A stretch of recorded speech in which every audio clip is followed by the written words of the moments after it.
মানুষের শেষ ভরসার স্থলটা হচ্ছে থানা।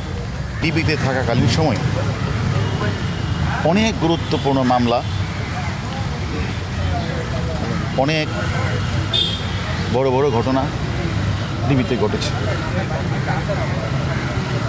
মতিঝিলের টিপু মার্ডার থেকে শুরু করে ঝিনাইদহের কালীগঞ্জে এমপি আনাস হত্যা মামলার সহ অসংখ্য খুনের ঘটনায় আমাদের ডিবিকে নিয়ে আমরা নির্ভুলভাবে তদন্ত করে সাক্ষ্য প্রমাণ নিয়ে আমরা মামলার ক্লু বের করেছি।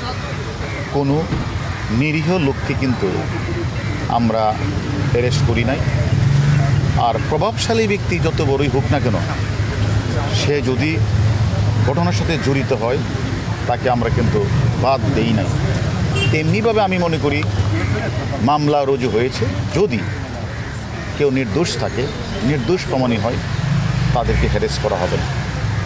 এবং যারা ঘটনার সাথে প্রকৃতপক্ষে জড়িত, যারা বিভিন্ন জায়গাগুলিতে আগুন লাগিয়েছে, স্বপ্নের মেট্রো রেলে ভাঙচুর আগুন লাগিয়েছে, রাষ্ট্রীয় বেসরকারি থানাগুলিতে আগুন লাগিয়েছে, আমাদের পুলিশ সদস্যকে জ্বলিয়ে হত্যা করেছে, এই সকল ঘটনার সাথে যারা জড়িত তাদের কাউকে ছাড়তে হবে না।